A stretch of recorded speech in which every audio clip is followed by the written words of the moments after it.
from Ron Peltier saying that, the first thing he said was, Warren loves real estate. And I'm thinking, Warren? You know, he goes, and then he goes, Warren Buffett. Oh, yes, of course, Ron, Warren Buffett, right? And he goes, he just bought a franchise network and we're looking for a CEO. And we want to know if you want to do it. Don't answer me now. I'll call you back in about a week. I just want you to think about it, Gino. Now, I've known Ron Peltier and had a great deal of respect for him because when I was Contempo, he was a Dyna and we were in a think tank called The Dozen, which turned into the Realty Alliance. Interesting. Okay. So in any case, he calls me back a week later and I say, hey, thanks very much. Oh, Deetra, my chief of staff, we were driving to Brian Crane's office to pay him his quarterly bonus when the phone rang. And so she was the only one that knew about it. And he called me back a week later. I really didn't talk to anybody because I just was taken back from the thing. And we were doing really good at that time, right? And I said, well, Ron, no thank you, but I'd really appreciate the offer.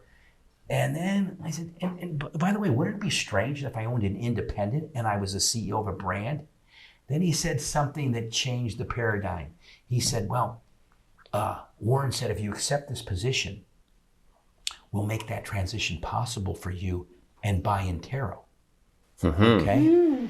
And, so that's how the transition was to Berkshire Hathaway. That's how it was. So it was like, oh, okay, that's an interesting one. So then I thought about that, and I had a great partner, Bob Moles, who was more or less retired and not really, doing a lot day-to-day stuff with the company. And then I had two other minor partners that were just working so hard, but because I was a lean machine, I had them as branch managers. Okay, and that wasn't great, probably so much for their ego. I know JT probably didn't really, he was just tired of being, I don't want to get a deal question again on this deal going sideways, right? So I mentioned it to JT, and then we thought, so that's September 2013. On May 17th of 2014, we sold Intero to Berkshire Hathaway, which was an interesting, HomeServices of America, technically, which is, part of Berkshire Hathaway Energy, which is a subsidiary of Berkshire Hathaway. So essentially to Warren Buffett, right? And, there was a little bit, Lucy, there was a little bit of pride that came in there because I thought, geez, Warren Buffett really takes a look at deals closely and the leadership of the deal. And not only did he come to the conclusion that he wanted to buy Intero, your company, my company, but he wanted to have me as the CEO of the brand that carried the name Berkshire Hathaway, right? Which they hadn't done anything like that yet. Yeah. So it was a good feeling for me. I was kind of like really, really proud. It's incredible. And I did that job from 2000, officially, I was the incoming guy from July of 2014, Lucy, to then 2015, I was the guy in charge and kind of built that brand up. And then in 2019, I got another opportunity to become the CEO of the parent company. One of the nice things about that happened there was when I was part of the brand, I would be in the board meeting, which Greg Abel, who's the heir apparent to Warren Buffett, was part of our board. And so Greg got to see me every month. And then Greg one time said, hey, I think we should put Gino on the board. So then I was on the board of HomeServices of America, got to know them. And I think that's kind of like how it certainly was. Ron had to choose who his successor would be. And then he chose, then I became the CEO in 2019. And that got me to where I'm at today. But what I was going to tell you was when I was the CEO of Intero, I thought, wow, it was pretty easy working for a company and just being a corporate guy. Now I'm on the line, right, as the CEO of Intero. Well, then I was the CEO of Intero, and I became the CEO of a brand. And, man, it's pretty easy being the CEO of Intero, right? Then I'm the CEO of a brand. I become the CEO of the parent company. I go, wow, it was pretty easy just being the CEO of brand. So what I always talk about is it never gets easy. Life never gets easier. What happens is we become better at handling hard. Yeah. Okay. And that's really what happens. So I know that was kind of like long, but I think it gives you perspective and absolutely. I appreciate it tremendously. With that, it's kind of fantastic. helpful. And I think there's, such a remarkable part of the story for me in listening to your journey is a very pivotal moment through Intero. From the courage to just, first of all, break away and start from scratch.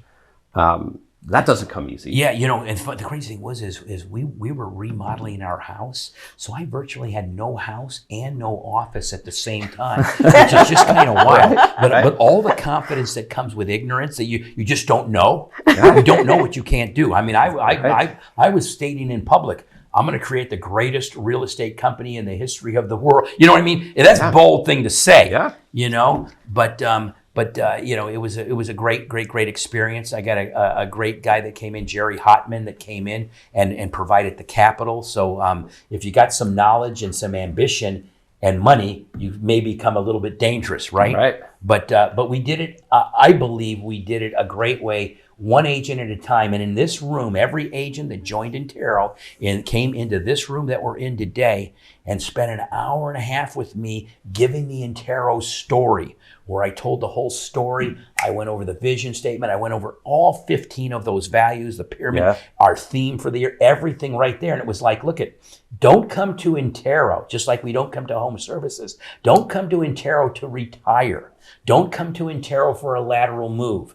We're going to push you to get better. If you don't want to get better, that's okay. You're not a great fit. And some people said, man, I can't work there. I don't want to work that hard. And that's okay. And that's okay. Right? That's okay, right? Yeah. It's like my old listing presentation. Mr. and Mrs. Seller, Lucy, 1 or 3 things will happen today. You'll decide to list your property with me. You'll decide not to list your property with me, or I'll decide not to take your listing. Any of those 3 are okay, right? So it's got to be that bar that you set early on to bring in these high performance people. It really resonates with me. And especially valuable, not when the times are great and you guys are getting that first $1 billion in the first year, like extraordinary milestone for let's call it a startup. Totally startup. I mean, you rarely ever see that anywhere in Silicon Valley. Any tech company, to do it in real estate is extraordinary.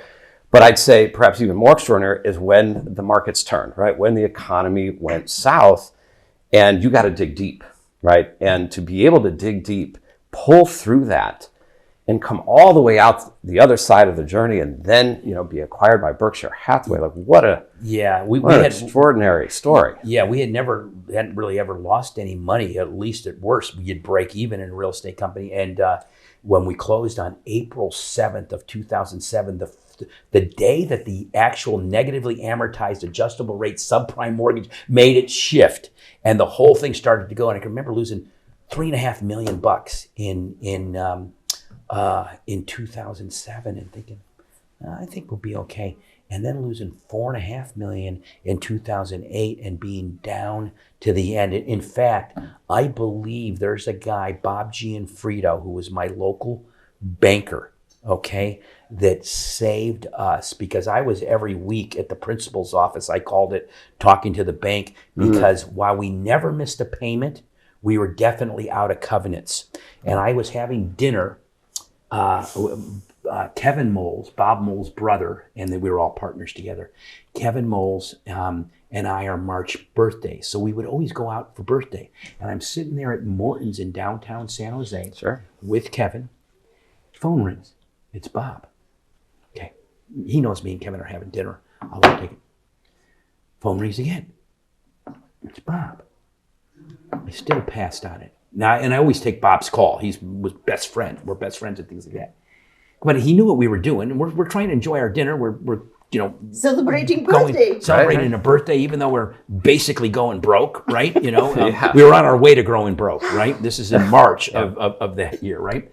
And that's the third time I grab it, and he goes, I just heard they're calling our loan, right? Which means what had happened was when we bought out our partner, we put up as much money as we could, and we took a $13 million loan from Bridge Bank, a local bank, and we were out of covenants.